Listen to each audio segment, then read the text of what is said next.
Assalamu alaikum. Welcome to Knowledge for Students. Students, today we are starting class number 65, and in today's class we will talk about second conditionals and third conditionals. But students, class शुरू करने से पहले अगर अभी तक आप लोगों ने मेरे चैनल को सब्सक्राइब नहीं किया तो प्लीज़ सब्सक्राइब के बटन पर क्लिक कर दें। अगर आपको मेरी वीडियोस पसंद आ रही हैं और अगर आप इनसे कुछ सीख रहे हैं तो प्लीज़ लाइक एंड शेयर के बटन पर क्लिक कीजिए। और अगर आपको कोई भी कन्फ्यूजन हो रहा है या कोई चीज़ समझ में नहीं आ रही तो आप लोग कमेंट्स बॉक्स में जाके कॉमेंट्स कर सकते हैं। तो चलें आइए स्टार्ट करते हैं हमारी आज की क्लास। तो स्टूडेंट्स, ये है हमारे सेकेंड कंडीशनल। तो इस क्लास में सबसे पहले हम ये चीज़ सीखेंगे कि कंडीशनल सेंटेंसेस होते क्या है, किस तरह के सेंटेंसेस होते हैं, और फिर इन सेंटेंसेस को हम इंग्लिश में किस तरह से बनाते, ये चीज़ आज की क्लास में हम सीखेंगे। सो स्टूडेंट्स, सेकंड कंडीशनल जो सेंटेंसेस होते हैं ये एक तस्वराती और ख़याली हालत या चीज़ को बताने के लिए इस्तेमाल होते हैं, लेकिन ऐसा ज़रूरी नहीं होता कि इनका होना नामुमकिन हो, बल्कि ऐसी चीज़ या हालत में इसका इस्तेमाल होता है जिसका होना नामुमकिन तो नहीं, अलबत्ता आमतौर पर ऐसा होता नहीं है। ठीक है, ये जो सेकंड कंडीशनल सेंटेंसेस होते हैं इनको अनरियल कंडीशनल्स भी कहा जाता है। ये जो सेकंड कंडीशनल सेंटेंसेस होते हैं इनको अनरियल कंडीशनल भी कहा जाता है। ठीक है, अच्छा, अब ये वो सेंटेंसेस होते हैं जिसमें आप ऐसा करते हैं, ऐसा कहते हैं कि अगर ऐसा करते तो ऐसा होता, या ऐसा हो जाता, या ऐसा हो पाता। तो इस तरह के जितने भी सेंटेंसेस होते हैं, ठीक है, वहां पे हम सेकंड कंडीशनल सेंटेंसेस का फॉर्मूला अप्लाई करते हैं। ठीक है, मिसाल के तौर पे अगर मैं लॉटरी जीतता तो मैं एक महल खरीदता। ठीक है, तो अब ये ऐसा हुआ नहीं है, ये एक अनरियल सिचुएशन है। ठीक है, अगर मैं मैनेजर होता तो मैं ऐसा करता। अब मैं मैनेजर हूं नहीं, लेकिन अगर मैं मैनेजर होता तो प्रेजेंट में मैं ऐसा करता। ठीक है, अगर मैं आपकी जगह होता तो मैं खामोश ना रहता। ठीक है, लेकिन हकीकत में ऐसा हुआ नहीं है। ठीक है, तो इस तरह की जो सिचुएशंस होती हैं कि अगर ऐसा करता तो ऐसा होता, या ऐसा हो जाता, या ऐसा हो पाता, इस तरह के जितने भी सेंटेंसेस होंगे उनको हम कहते हैं second conditionals. Okay, so second conditional sentences को बनाने का तरीकाकार क्या है कि आपने जो कंडीशन होगी सिंपली इफ लिखना है प्लस पास्ट सिंपल, यानी कि सिंपल पास्ट मतलब कि सेकंड फॉर्म का यहां पर आपने यूज करना है, प्लस जो हमारा मेन सेंटेंस होगा, यानी कि जिसको हम मेन क्लॉज भी कहते हैं या रिजल्ट क्लॉज कहते हैं, उसमें हम सब्जेक्ट लिखेंगे, देन वुड या कुड, इन दोनों में से कोई एक, then first form of the verb and then object, okay, और अदर वर्ड्स, राइट। सो ये हमारी स्ट्रक्चर है सेकंड कंडीशनल्स की। तो चले, मैंने 3 सेंटेंसेस लिखे हैं उर्दू में, तो इनकी इंग्लिश बना के देखते हैं। अगर मैं लॉटरी जीतता, अगर मैं लॉटरी जीतता, so first of all if, then यहां पे पास्ट, अगर मैं लॉटरी जीतता, if I won, second form लगानी है क्योंकि सिंपल पास्ट है, तो सिंपल पास्ट में सब्जेक्ट के फौरन बाद सेकंड फॉर्म आएगी। ओके, इफ आई वॉन, क्या जीतता, lottery, if I won lottery, तो एक महल, तो मैं एक महल खरीदता, आई would buy a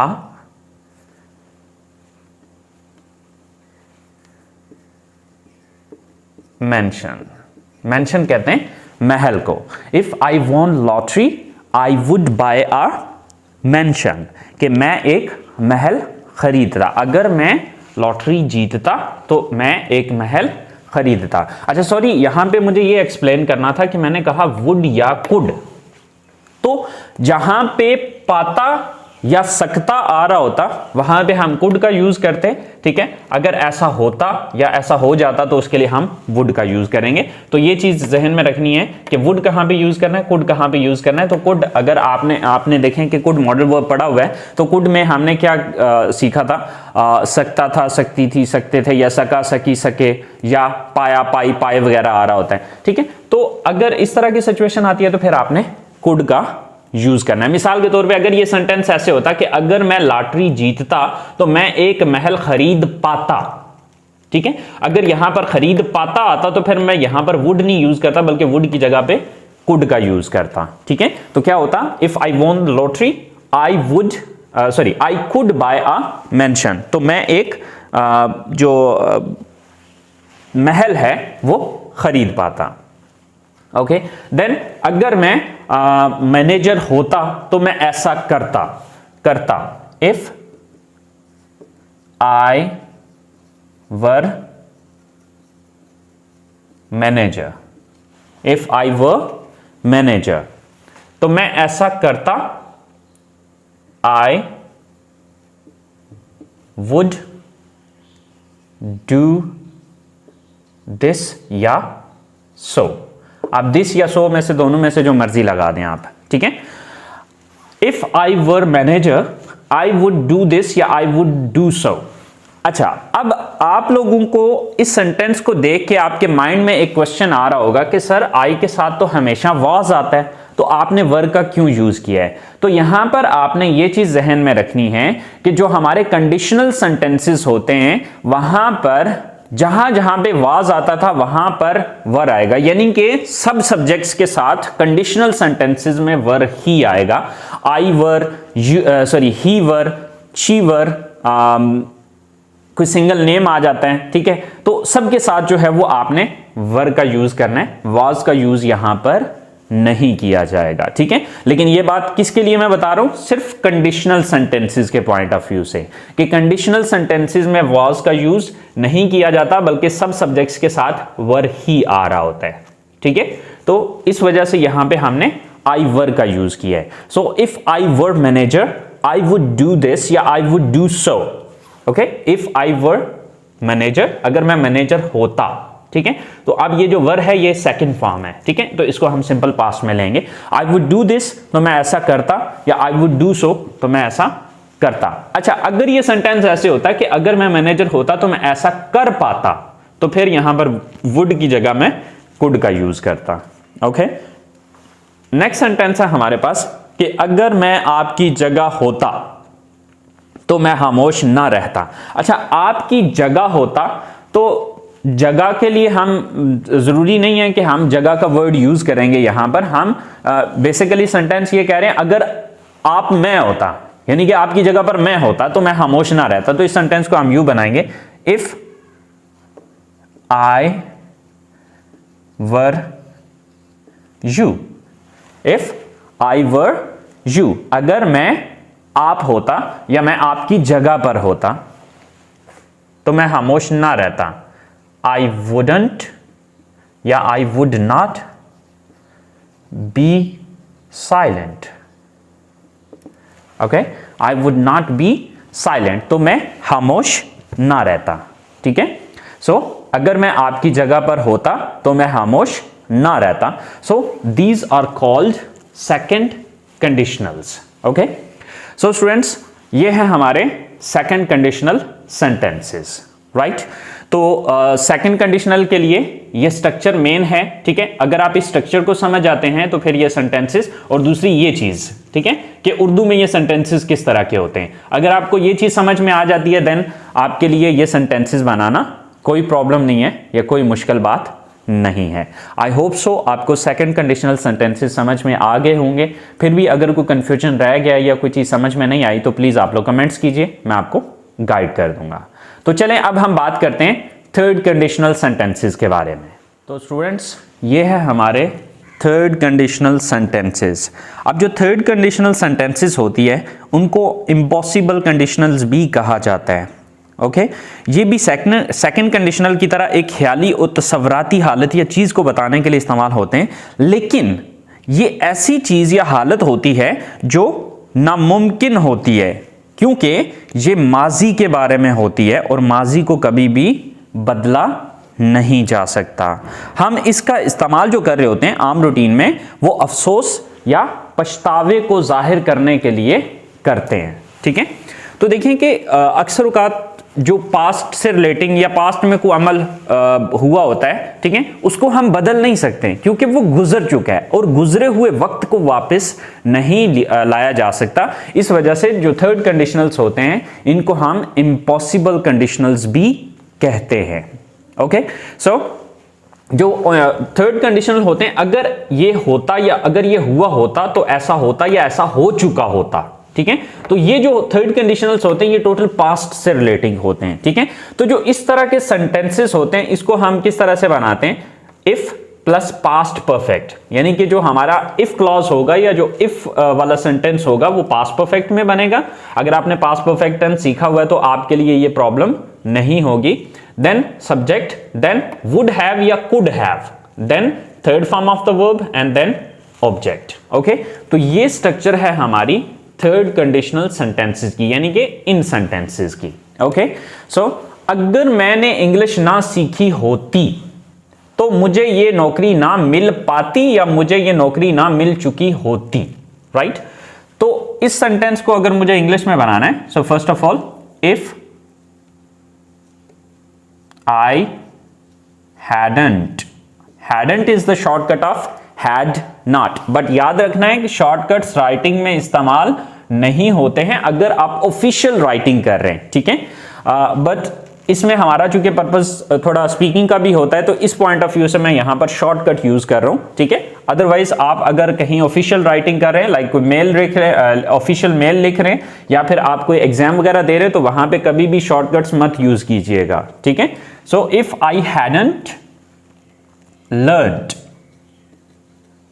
English, if I hadn't learned English, तो मुझे ये नौकरी ना मिल चुकी होती। ओके, I wouldn't, सॉरी यहां पे कॉमा आएगा, I wouldn't have got this job। Okay, wouldn't have यानी कि वुड हैव का यूज किया एंड देन गॉट जो है ये थर्ड फॉर्म यूज की and this job as a object. Okay, so if I hadn't learned English I wouldn't have got this job, यानी कि अगर मैंने इंग्लिश ना सीखी होती तो मुझे ये नौकरी ना मिल चुकी होती या मुझे ये नौकरी ना मिल पाती। इसी तरह से हमारा जो सेकंड सेंटेंस है, अगर वो नर्वस ना होता तो उसे ये मुलाजमत मिल चुकी होती। अगर वो नर्वस ना होता तो उसे ये नौकरी मिल चुकी होती। So if he wouldn't, sorry, if he hadn't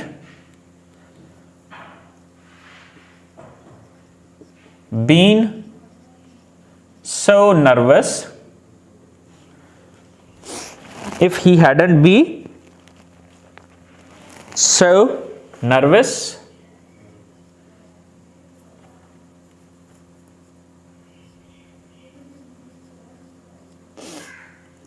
तो उसे ये नौकरी मिल चुकी होती।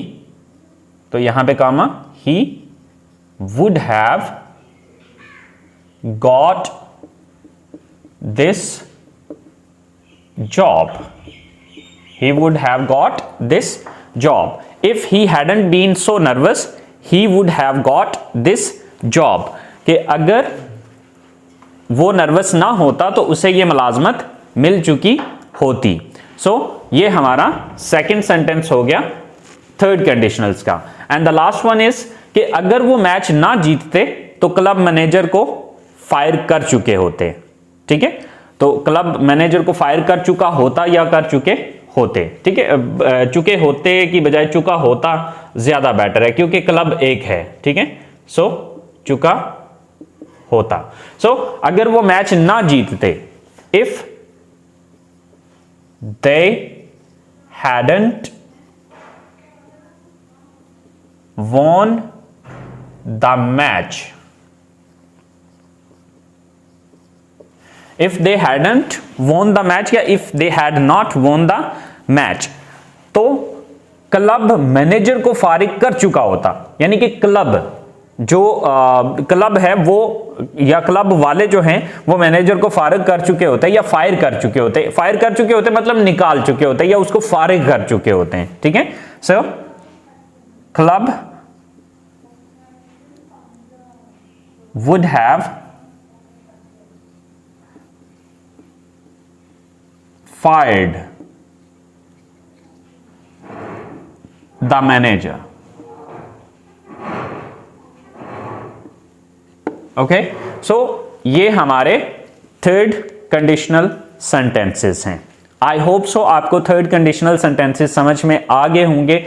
अब अगर आप स्टूडेंट्स को कोई कंफ्यूजन हो रहा है, मीन टू से कि फर्स्ट कंडीशनल कौन से हैं, सेकंड कंडीशनल कौन से हैं, थर्ड कंडीशनल कौन से हैं, फोर्थ जीरो कंडीशनल कौन से हैं, तो इनमें अगर आपको कंफ्यूजन हो रहा है तो हमारी जो नेक्स्ट क्लास होगी उसके अंदर हम इन चारों कंडीशनल सेंटेंसेस को एक साथ लिख के, ठीक है, तो इनको आपस में कंपेयर करेंगे और वहां पे मैं इनका डिफरेंस आपको समझाऊंगा, ठीक है। तो आई होप सो अगर कोई कंफ्यूजन आप लोगों का रह जाता है तो वो नेक्स्ट क्लास में इंशाल्लाह I would clear it. Okay, तो नेक्स्ट क्लास तक के लिए मुझे इजाजत दीजिए, दुआओं में याद रखिएगा। अल्लाह हाफिज।